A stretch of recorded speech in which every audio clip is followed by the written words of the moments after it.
Magandang gabi po sa inyong lahat. Babahagian ko kayo ng kwento ng isa nating masugid na taga-subaybay from Bukidnon. Isang mapagpalang araw po sa inyong lahat, lalong-lalo na kay Commander at sa mga masugid na taga-subaybay. Itago mo na lang po ako sa pangalan na Lolong. Taga rito po ako sa Bukidnon. Gusto kong ibahagi ang karanasan ng aking ama. Noong kapanahonang nasa edad 30 pa lang siya. Noong mga panahon na yon, hindi pa ako pinapanganak. At ang buhay nila tatay at nanay ay simple lang.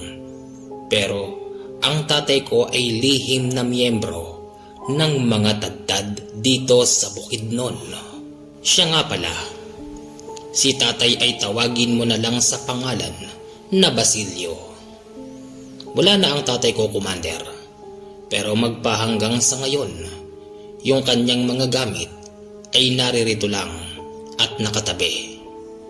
Ipinamana niya ito sa akin, pero wala naman akong hilig sa mga ganon, kaya hindi ko pinapakialaman. Sinasabihan ko naman ang nanay na ibigay na lang kung sino ang may gusto. Pero ayaw niya dahil kabilin-bilinan ng tatay bago siya mawala. Kailangan ako raw ang magtangan nun at matutunan ko ng maigi.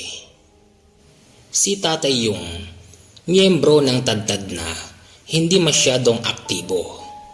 Kung inaakala ng marami na sa tuwing merong gera, laban sa mga sundalo ay naroroon ang tatay, hindi po totoo yun. Merong mga miyembro ng tadtad na sobrang aktibo at dito na nila binubuhos ang kanilang mga buhay. Pero ang tatay ko hindi po ganon dahil bago siya sumali sa miyembro ng mga tadtad. Dati na po siyang may kakayanan at isa po siyang mag-aanting. Kilalang kilala dito si tatay bilang isang magaling na antingero at lumalabas ang kanyang galing sa pag-aanting kapag mahal na araw na. Isang araw, si tatay ay naimbitahan na magkarne ng baboy sa kasalan kila Manong Felipe.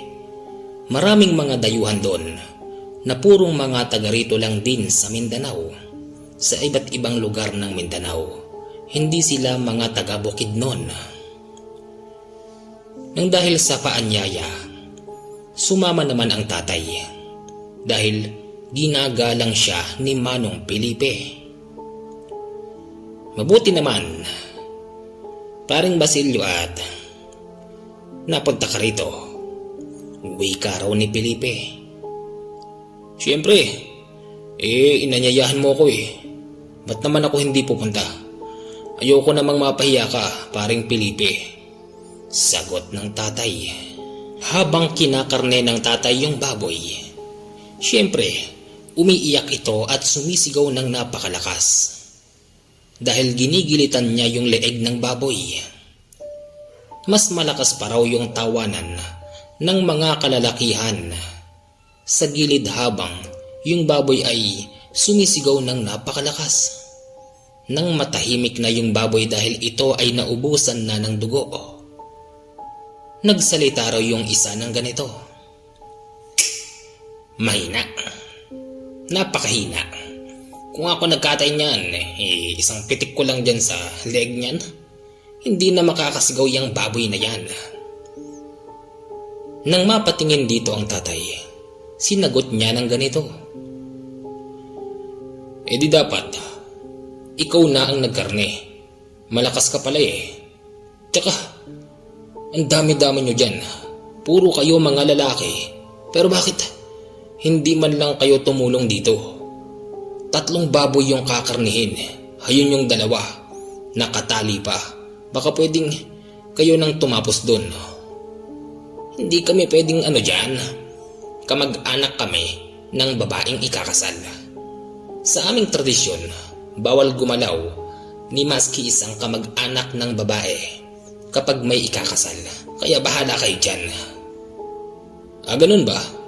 Mas mainam siguro manahimik na lang kayo. Kasi hindi naman kayo nakakatulong, nakakaperwisyo pa kayo. Hindi raw nakakibo yung lalaking iyon kay tatay. Hanggang sa lumayo na lang ang mga ito. Tapos yung isa sa mga lalaki ay pumupulot ng bote at mga lata. Hindi na lang ito pinansin ng tatay dahil tuluyan na niyang kinarne yung baboy. Habang tinatadtad niya yung katawan ng baboy, nagulat ang karamihan nang dahil sa sunod-sunod na putukan na nagmumula sa likuran ng bahay ng kanyang kumpare na si Felipe. Ano yung putok na yun? Paring Felipe, pakitignan nga. Dali-dali namang pumunta roon si Felipe at nakita niya yung mga kamag-anak ng babae na ikakasal merong binabaril na mga lata at bote sa likuran ng kanilang bahay. Sinita ito ni Felipe at sinabihang hindi raw tama yung ginagawa nila at wala sila sa tamang lugar para gawin yun. Mahirap na daw kasi baka maalarma ang pulis at militar sa lugar na yun. Baka raw magtungo sila sa kasalan kapag merong nag-report na may mga namamaril doon sa likuran ng bahay nila Felipe. Ikaw naman Felipe, para nagkakatuwaan lang ang mga bata ko. Uwi ka raw ng isa. Hindi naman sa ganon, syempre. Kailangan nyo rin igalang ang aming pamamahay. Kung sa inyo nagagawa nyo yan, nakikiusap ako sa inyo para matuloy lang ang kasal ng aking anak at ng inyong pamangkin. Pwedeng itigil nyo yan. Nakikiusap ako sa inyo. O sige Felipe, yun lang pala Mga kasama, itigil nyo na yan. Uwi ka ng isa. Pagdating ng tanghali, nakapagluto na sila ng pagkain at kakain na lamang. Muling kumain ang mga kalalakihan. Kaya lang ay meron silang pintas sa luto. Sino bang nagluto ng dinuguan? Bakit ganito ang lasa? Hindi yata to hinugasan. Uwi ka ng isa. Brad, ako nagluto niyan. Hindi ba masarap? Hindi masarap. Hinugasan mo ba to? Oo naman, bakit naman? Bakit ganon? Lasang lupa. Medyo mapikon-pikon ang tatay sa sinabi ng isa. Kasi bukod tangi silang nagrireklamo samantalang yung ibang kumain ng dinuguan. Hindi naman sinasabing lasang lupa. Nang dahil doon ay naisip ni Manong Felipe na mukhang nananadya lang yung mga lalaking yun. Nang dahil doon, inabatan na ni Manong Felipe si tatay dahil alam ni Manong Felipe na maikli ang PC ni tatay sa mga ganong klasing tao. Paring Basilio, pagpasyensyahan mo na ang mga yun, ha? At hayaan mo't pagsasabihan ko. Sasabihan ko yung nanay ng aking magiging manugang na sabihan yung kanyang mga kamag-anak. Hindi ko rin gusto ang asta ng mga to. Mainam naman kung ganon paring Felipe. Kilala mo ko. Malapit nang maubos ang pasyensya ko. Oo nga sige. Kinagabihan, nagdatingan na ang mga kadalagahan at mga kalalakihan. Dahil kahit paano, sa aming probinsya ay uso din yung sayawan. Hindi naman noon nakipagsayaw ang tatay, kahit nasabihin ito ay medyo nakikibata-bata pa. Dahil nung mga panahon na yon, tapat ang tatay ko sa aking ina. Nang dahil sa hindi nakikipagsayawan ang tatay, humarap na lang ito sa inuman doon sa parting likuran ng bahay. Dahil naroroon yung mga katandaan na mga nag-iinuman. Yung isang kasama ng mga lalaki na medyo may edad na, hindi gusto ni tatay ang turing sa kanya. Dahil kauupo pa lang ng tatay sa inuman, masama na ang tingin ng lalaking yon. Ah, kuya, may problema ka ba? Ba't ganyan ka makatingin sa akin? Tanong ng tatay sa matanda. Wala akong problema, baka ikaw meron. Sagot nun. Wala akong problema. Kauupo ko pa nga lang eh. Nakakaisang tagay pa lang ako. Bakit ba? Napansin ko no, kanina pa kayo eh. Kaninang tanghali pa. Ni hindi na nga kayo tumulong sa pagluluto at pagkakarne. Tapos may pintas pa kayo sa mga tao rito. Ano? Nangungurusanada ba kayo? Matapang na wika ng tatay na agad namang sinalisihan ni Manong Felipe si tatay upang awatin. Teka sandali lang pare. Siya nga pala. Kayo mga kamag-anak ng aking magiging manugang, pwede bang ayus-ayusin nyo naman ang pakikisama nyo? Hindi porkit kayo yung kamag-anak ng magiging manugang ko eh, ganyan na ang asta nyo. Wag naman ganyan. Para kayong di mga tao Ano ka mo? Sa palagay mo, hindi kami mga tao? Ha, Felipe? Hindi naman sa ganun. Sinabi ko lang parang hindi kayo mga tao. Kasi yung mga asta nyo, para kayong mga... Ganun ba? Felipe, tatapatin na kita. Yang kasama mo ay meron kaming nararamdaman na hindi maganda dyan. Pwede ba naming subukan ang tangan ng taong yan? Paring Basilio, gusto kaya tang subukan ng mga to. Hoy, Brad, ako na ang magsasabi sa'yo na si paring Basilio ay hindi basta tao. At kung inaakala mong mahina lang ang aking kumpare, pues diyan ka nagkakamali. At saka pwede ba? Huwag ngayon. Kasi nasa kalagitnaan tayo ng kasal.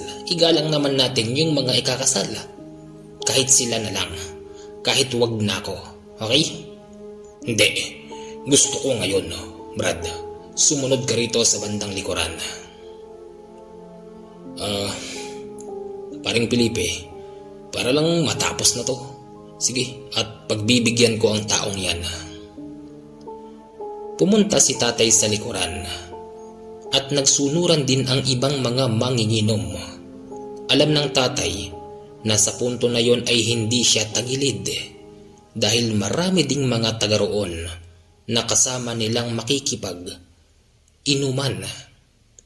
Alam ng tatay na kung anuman ang mangyari sa kanya, hindi siya pababayaan ng mga yon. Ano na nga uli pangalan mo? Tanong ng isang lalaki. Ako si Basilio. Tagrito ako sa Bukidnon. Ikaw ba? Yung lalaki ay nagpakilala bilang Arthur. Taga Zamboanga daw ito. Pero hindi raw siya Muslim. Oh, ano bang subok ang gusto mong mangyari? Tanong ni tatay. Simple lang, Basilio. Dahil nararamdaman naming merong kakaiba sa'yo. Tumayo ka lang dyan. O tapos, basta tumayo ka lang dyan, Basilio. Sa punto na yon, Commander, ay alam na ng tatay ang pinaplano ng isang lalaki. Tapos yung ibang mga kasama nun ay nagtitinginan na at mga nagngingitian. Oh, nandito na ako. Gawin mo na ang gusto mo. Uwi ka ng tatay. Walang kabog-abog.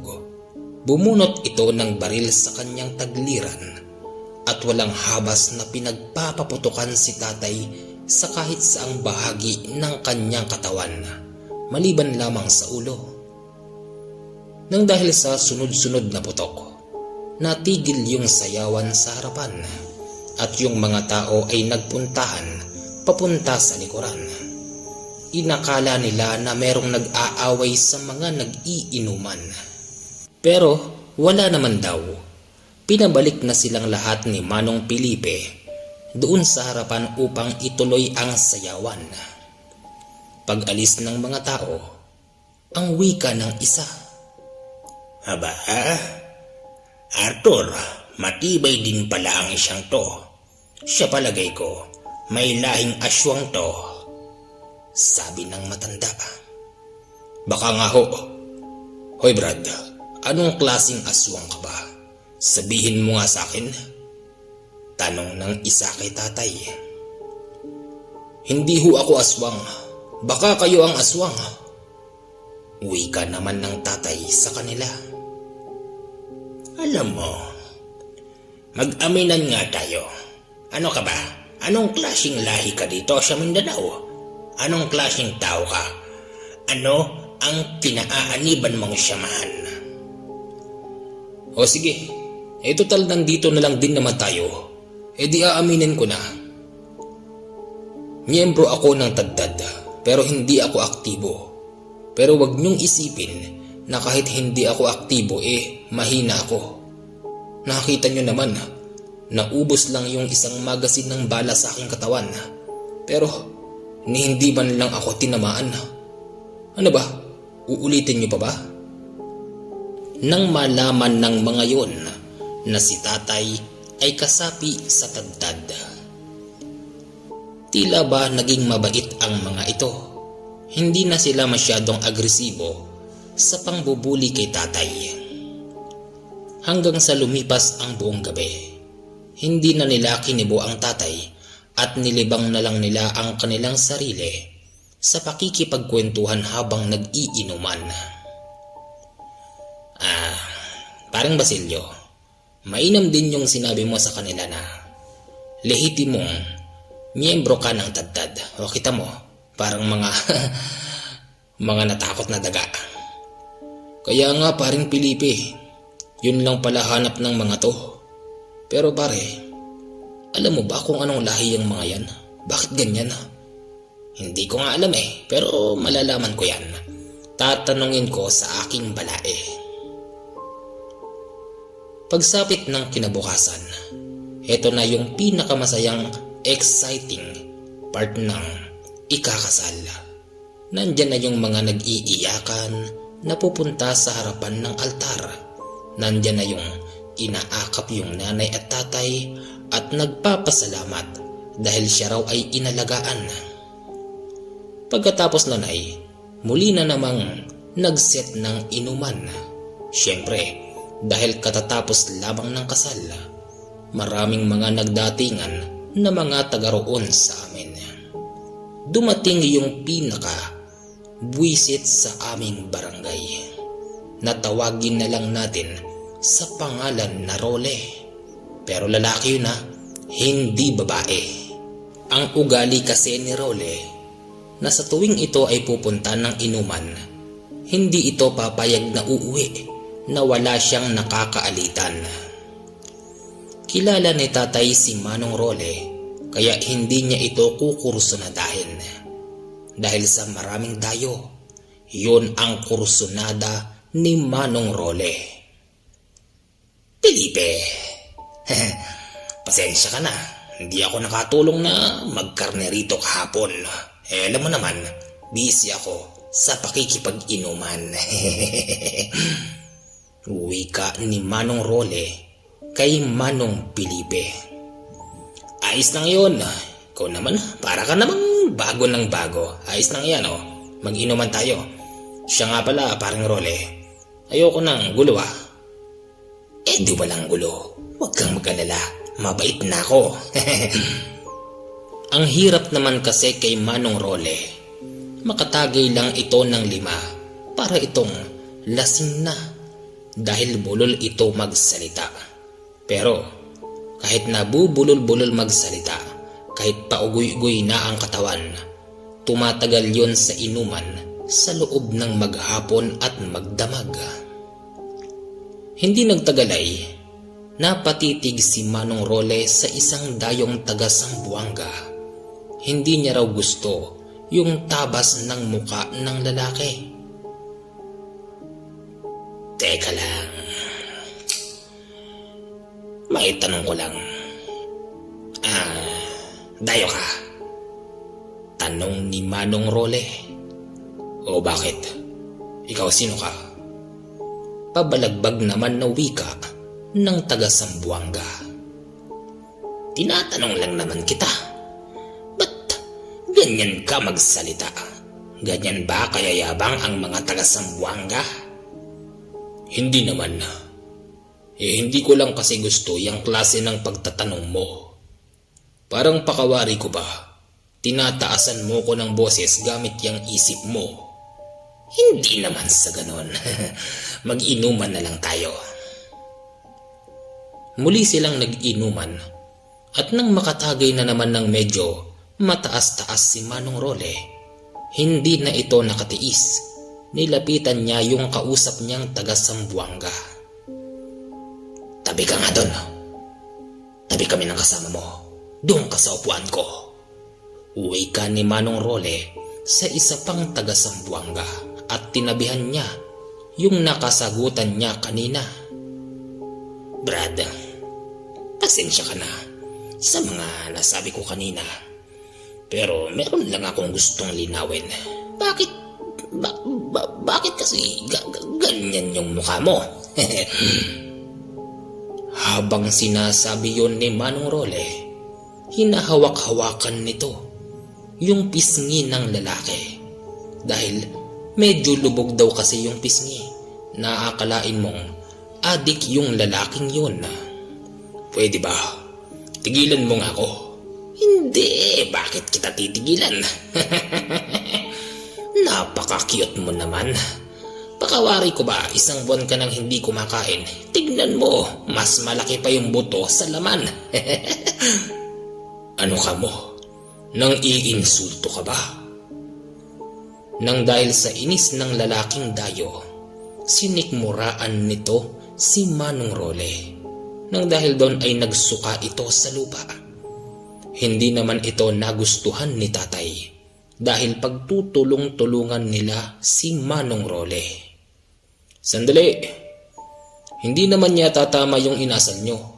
Huwag nyong kakalimutan, dayo lang kayo rito.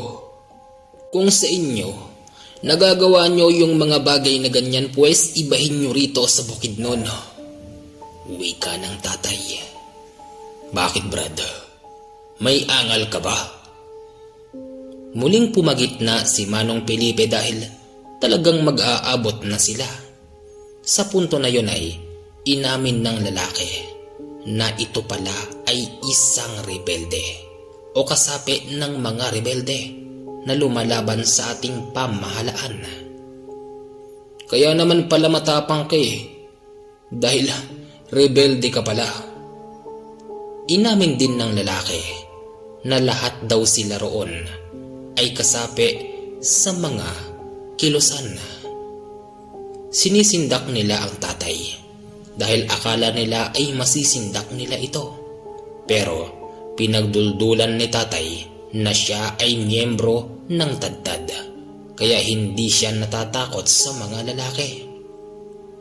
Nasubukan nyo na ako kagabi. Inubos nyo yung isang magasin pero ni wala man lang tumama. At kung meron mang tumama, malamang tumalbog lang yon sa aking katawan. Ngayon, sa palagay ko, wala nang mangyayaring maganda rito. Paring Felipe, pasensya ka na pero kailangan ko nang umalis. Sige, mag-iingat ka pare. Pag uwi ng tatay, may pabaon pang karne si Manong Felipe. Oh, hinapon ka na ng uwi. Uwi ka ng nanay. Ayun, napasarap ng inuman dun mabuti nga may mga mayayabang dun. Nang dahil dun di napaaga ako ng uwi. Sinong mga mayayabang? Wala yun. Nang dahil sa kalasingan ng tatay, madali itong nakatulog. Si nanay naman ay nagtungo sa bahay ng kanyang mga magulang dahil pinatatawag daw ito roon. Bandang 8:00, wala pa rin si nanay at si tatay ay mahimbing na natutulog. Pero kahit siya ay tulog, alerto ito sa paligid. Nakaramdam ang tatay na may mga lalaking nagsasalita papunta sa kanilang bahay, kaya siya biglang bumangon. Sumilip ito sa bintana at nakita niyang may mga paparating. Kumikislap pa nga ang dala ng mga ito dahil nasisinagan ng buwan. Nabosesan ni tatay yung isa kaya duda niya, heto yung mga nagpakilalang rebelde sa inuman kanina. Alam na ni tatay ang gagawin ng mga yon. Nang dahil doon, madali siyang tumakbo sa likuran. Nang nakadapa siya doon sa likuran ng damuhan, bigla na lamang may napakalakas na pagsabog na tumama sa aming bahay. Dali-dali ay nasunog yung bahay. Mabuti na lamang ay nakapagtago ang tatay. Napakalakas ng tawanan ng mga yon sa pag-aakalang napatay na nila ang tatay. Hindi nagtagal makalipas ang kalahating oras, may mga taong voluntaryong nagpatay ng apoy sa nasusunog naming bahay. At inakala din ng mga tao na si nanay at tatay ay nasunog sa loob ng bahay. Dahil hindi sila nagpakita habang inaapula ng taong bayan ang mga apoy. Si tatay noon ay lumisan na sa lugar na yon at pumunta sa kanyang biyanan. Dito palang nalaman ng nanay na yung bahay namin ay sumabog at nasunog. Sinabihan ni tatay si nanay na hindi na sila pwedeng bumalik doon. Bukod sa wala nang maisasalbang mga gamit, delikado na ang kanilang buhay sa kamay ng mga lalaking kainuman ng tatay. Hindi na tayo pwedeng bumalik dun. Saan naman tayo pupunta, ha Basilio? Nakalimutan mo na ba yung pamanang lupa sa akin ng lolo? Doon na lang tayo. Doon kahit paano makakapagsimula tayo. Tsaka malayo na tayo doon sa mga lalaking yun. Mahirap na eh. Ano ba kasing kasalanan mo sa mga yun? Nakasagutan ko lang sila sa inuman. Yun lang naman. Wala nang iba. Madaling napaniwala ni tatay si nanay, maging ang mga magulang noon. Nang dahil doon ay pinayagan na silang doon tumira sa manang lupa ng tatay, kahit medyo may kalayuan. Ang tanging nakakaalam lang ng kanilang tinitirhan, yung ibang mga tapat na kaibigan ng tatay. Nang dahil doon ay naging hideout pa ng mga tadtad yung bagong bahay nila tatay at nanay, at dito na nabuking ni nanay na si tatay ay miyembro pala ng tadtad. Sa tuwing makikita ng nanay yung mga tadtad na nagpupunta ron, takot na takot ang aking nanay nang dahil na rin sa kakaibang itsura ng mga kasamahan ng tatay. Huwag kang matakot sa kanila. Mababait naman yung mga kasama ko, wika ng tatay. Pero hindi niya makumbinsi ang nanay na mababait ang mga yon, bukod sa napakaraming tato ng mga ito. Purong mga nakahubad, tapos yung mga katawan nila ay may mga paso ng sigarilyo at mga bakal. May mga tatak din sila sa kanilang katawan na tila ba pinaso ng napakainit na bakal. Para bang salitang Latin yung nakatatak sa kanilang katawan, bukod pa yung mga tato. Ayoko na. Aalis na ako dito. Uuwi na lang ako kila tatay at nanay. Ikaw, kung gusto mong sumama sa mga kasama mo, pues dyan ka na lang. Wika ng nanay. Naintindihan naman ito ni tatay. Nang dahil doon ay hindi niya pinilit si nanay na doon manirahan. May plano naman si tatay na balikan si nanay kapag natapos na yung hinaharap nilang problema. Kung hindi nyo lang po na itatanong, bawat miyembro ng tadtad ay may kinahaharap na problema. Kapag problema ng isa ay problema na nilang lahat. Tapos, bibigyan nila ito ng solusyon. Napasama pa nga noon ang tatay na mag-solve ng problema sa isang miyembro ng tadtad. Sumama ito sa lugar na napakatahimik dahil doon daw nakatira yung kalaban ng isa nilang miyembro na tawagin na lang natin sa pangalan na Ruben. Ruben, sigurado ka ba na dito nakatira yung nakaaway mo? Tanong ng isa sa mga tadtad. Oo, dito nga ho yun. Nang pasukin nila yung bahay, wala namang katao-tao. Pero ganon pa man ay meron silang nararamdaman, yung pakiramdam na parang may nagmamasid ganon. Si tatay ay sinipa yung isang malaking banga na lagayan ng tubig na nakalagay sa kusina. Nang sipain ni tatay yon, tumilapon daw yung nagtatago roon. Kasabay nun yung pagpulasan ng mga tubig. Yung nagtatago roon ay isang lalaking mata lang ang maputi. Buong katawan nun ay napakaraming balahibo na parabang sa aso. Sino to? Anong klase niya? Wika ng tatay. Hindi ko malaman kung ano yan. Sa palagay ko, isang sigbin yan. Sabi naman ni Ben. Sigbin na. Tignan natin ang galing mo. Sagot ng pinaka namumuno sa kanila. Yung sigbin ay nakaramdam ng takot. Kaya dali-dali itong nagtatakbo sa likuran. Hinabol nila ito. Bigla na lamang nadapa yung sigbin ng usalin ng namumuno sa kanila, yung tinatawag na pangpatay sa mga aswang. Tatakbo ka pa, sigbin? Kunin ang sigbin at ibitin sa puno. Wika ng pinuno na agad naman nilang inayunan. Nang isabit na yung sigbin sa itaas, wala silang awa na pinagbababato yung sigbin. Hindi naman ito makawala. Kahit na sabihing gawa lamang sa baging yung ipinangtali doon. Binabato nila yung sigbin at kapag tinatamaan ito sa parting likuran, dito ito umaangil ng napakalakas. Tama na ang laro. Tapusin na ang sigbin. Wika ng pinuno.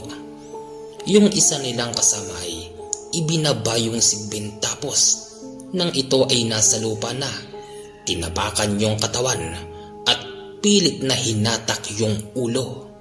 Maniwala kayo o hindi, naputol yung ulo ng sigbin. Tuwang-tuwa sila nung mga oras na yun.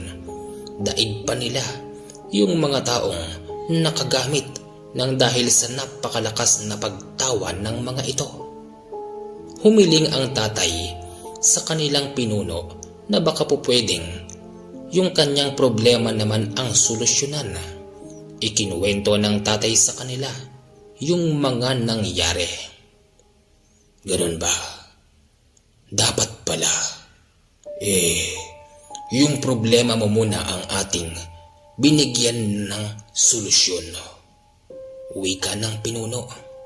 Kasi yung una nilang binigyan ng solusyon, aswang pala yung kalaban nun.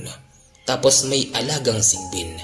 Kaya yung sigbin ang nagmana ng galit ng mga tadtad. Masusi nilang pinagplanuhan kung paano nila sasalakayin yung mga nagpasabog sa bahay namin. Dahil sa medyo may kalayuan ang bukid nun sa Zamboanga. Yung isa sa miyembro ng mga tadtad ay merong gamit na jeep owner noong araw. Yun ang kanilang sinakyan papunta ng Zamboanga. Naharang pa nga sila noon sa checkpoint. Mabuti na lamang hindi sila gumagamit ng mga baril. Kaya lang ang problema, hindi lisensyado yung driver at walang papel yung jeep at owner. Saan kayo pupunta? Tanong daw ng isa sa mga sundalo. Sir, patungo kaming Zamboanga. Dadayo kami ng kasal. Siya nga pala, sir. Baka nandito pa kayo bukas.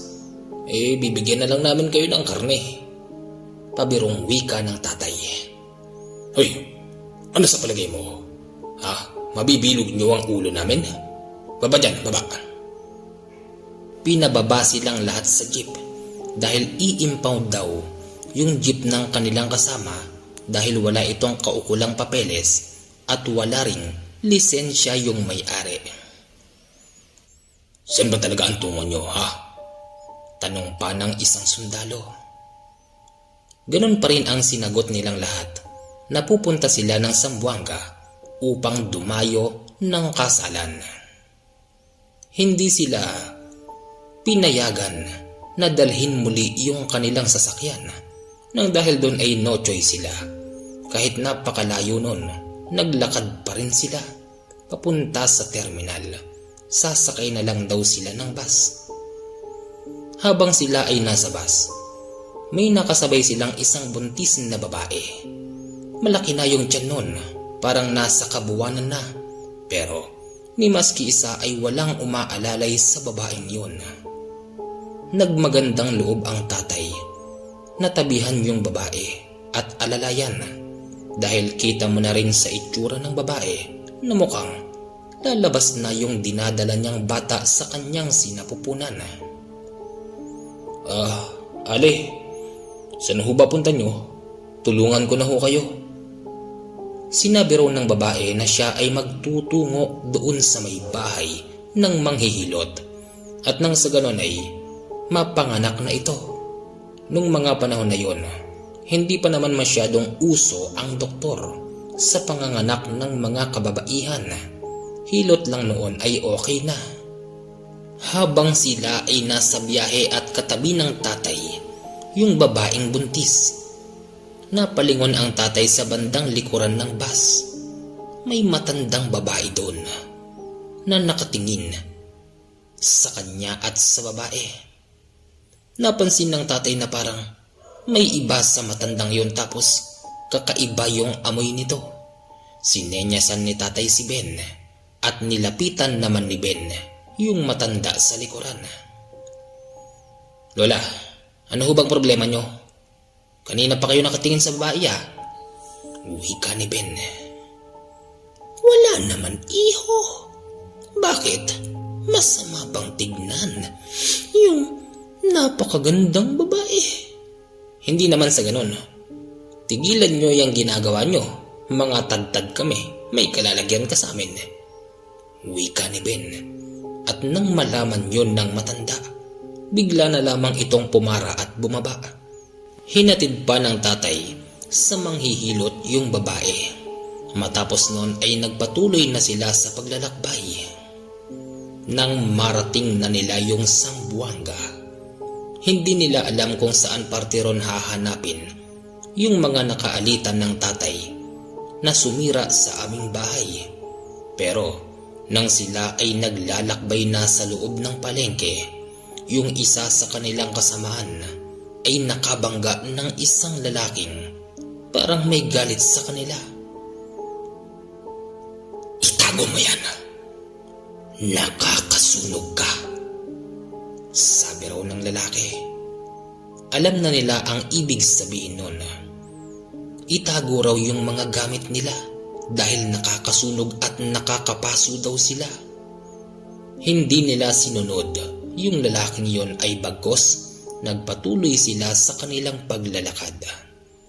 Hanggang sa may namukaan ang tatay na isa sa mga lalaking nakainuman niya sa kasalan. May dala raw yun na bayong, malaking bayong, tapos wala raw itong tigil sa pagsisilid ng gulay sa kanyang bayong.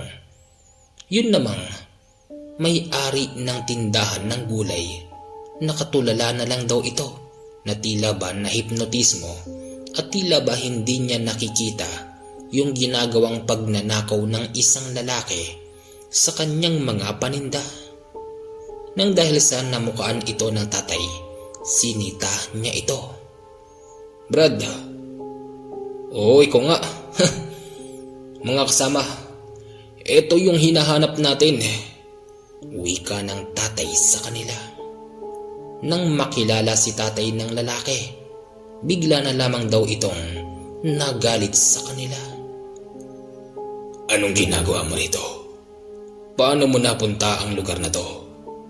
wika nun. "Bakit? Wala ba kaming karapatan? Tsaka, Kaya kita nasita. Hindi naman yata tama yung ginagawa mong pagnanako ng paninda ng matanda. Wala kang pakialam. Ibinigay sa amin to ng matanda. Imposible. Mukhang ginamitan nyo ng kakaibang salita yung matanda kaya hindi na makakibo. Siya nga pala, kayo talaga ang sinadya namin dito. Baka pwede tayong mag-usap. Hindi raw pumayag ang lalaking yon, bagkos ay hinamon sila na magtungo sa kanilang kuta at doon daw dapat lutasin yung kanilang mga problema. Sumama naman noon sila tatay kasama ang kanyang grupo nang walang pag-aalinlangan. Noong andoon na sila, medyo dito na sila nag-alangan nang dahil na rin sa dami ng bilang ng mga lalaking pumalibot sa kanila. Mukhang mali yata wika ng tatay sa kanyang mga kasama.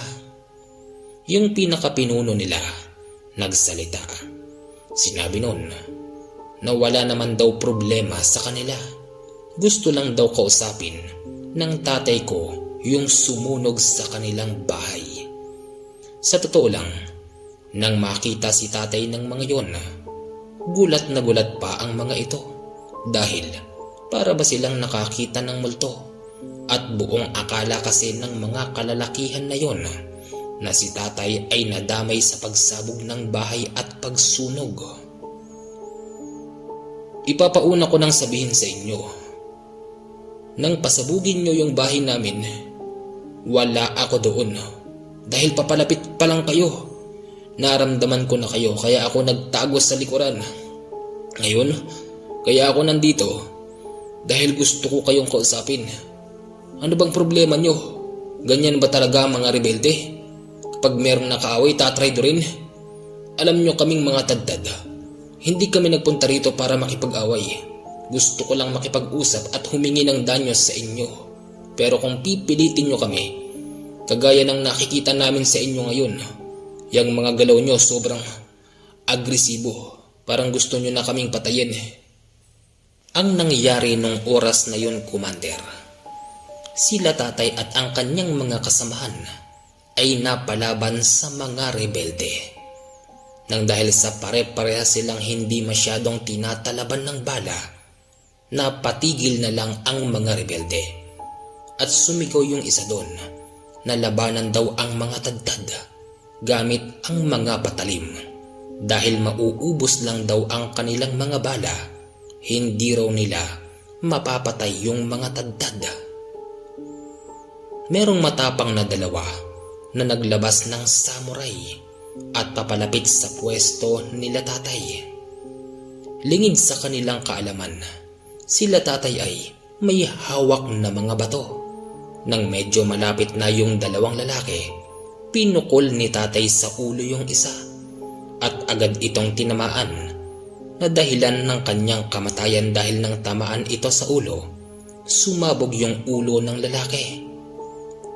Nang dahil sa medyo may makulit pa rin sa mga rebelde at umaasa ang mga ito na mapapatay nila ang tadtad gamit ang mga baril, muli nilang pinagbabaril sila tatay hanggang sa sinabi ng kanilang pinuno na ipakita ang tunay nilang puwersa sa mga rebelde. Tumayo sila sa kanilang kinakukublihan at naglakad papunta sa mga rebelde. Buong tapang at puwersa nilang hinarang yung napakaraming bala na nagmumula sa mga rebelde. Nandyan na kami. Ubusin nyo ang mga bala nyo. Papatayin namin kayong lahat. Wika ng kanilang pinuno. Nang mapagtanto talaga ng mga rebelde na hindi tumatalab ang mga bala, kahit gamitin pa ng mga ito yung pinakamalakas nilang baril, ay hindi tumatalab. Nang dahil doon ay nagtakbuhan na ang mga ito, pero bigla ring nagbalikan dahil sa oras na yun ay may mga dumarating na militar. Walang tigil na pinagbabaril ng mga militar yung mga rebelde. Ultimong sila tatay dahil napagkamalan ang mga ito na kasapi ng kilusan. Nang dahil sa alam nila tatay na sundalo yung namamaril na sa kanila, nagtakbuhan na sila at sinabi ni tatay sa kanyang mga pinuno o mga kasamahan na tapos na ang kanyang problema. Ipaubaya na lang daw sa mga sundalo ang problema dahil sila naman daw ang tamang tao na dapat lumutas noon. "Tara na, umalis na tayo," sigaw ng isa sa mga tadtad habang sila ay papaalis sa kuta ng mga rebelde. Walang tigil na pinauulanan pa rin sila ng bala ng mga sundalo at yung iba rito ay nagtangka pa silang harangin. Ganun pa man ay hindi sila nagpapigil. Hindi sila napigilan ng mga bala ng sundalo, bagkus ay nagpatuloy sila sa pagtakbo. Commander JH, hanggang dito lang po ang kwento. Ito po ay totoong nangyari. Uulitin ko lang po. Ayon sa kwento ng aking ama na si Basilio, hindi po totoong nakikipagpatayan ang aking ama o ang mga tadtad sa mga sundalo ng pamahalaan dahil ang mga tadtad ay pawang mababait at makatao. Maraming salamat po, Commander, pag nabasa mo ang kwento na to. Tapos na po ang kwento ng tadtad. Ayun pala, ang maibibigay ko lang na komento rito, no? Sa pagkakaalam ko, tunay talaga ang mga tadtad. Yun din naman din ang pagkakaalam ko na kalaban sila ng pamahalaan. Kasi meron akong nabalitaan noong araw na yung tadtad kinatatakutan. Tapos sinasabi pa nga ng ibang mga tao noong araw na yung tadtad ay kumakain daw ng laman ng tao. Ganun. Parang may halong aswang ba? Ewan ko lang kung totoo ba.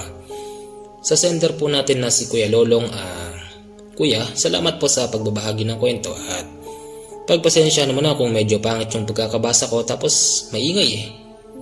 Hindi ko aso yun, hindi akin yun. O siya, hanggang dito lang po ang kwento at babati ba tayo? O sige, babati po tayo, wag po kayong alis. Okay, shoutout po kay Globina Perales from Negros Occidental at shoutout po kay Josephine Barrientos at Jenny Taduran. Shoutout po kay Froilan Mantaser from Cagayan de Oro City. Shoutout po kay Ofelia Dinong from Paris, France. Shoutout po kay Alin Soriano from Saudi Arabia at shoutout po kay Jason Gomob. Hanggang dito lang po ang ating pagbati dahil ito lang po yung nabasa ko. Pasensya na po sa mga hindi ko pa nabasa dahil natatabunan po kasi.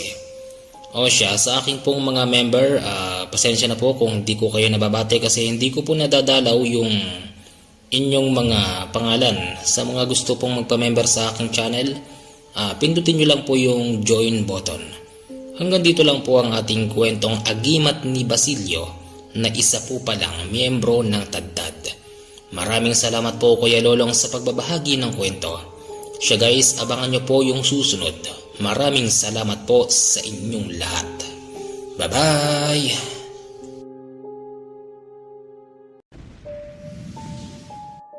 Maganda.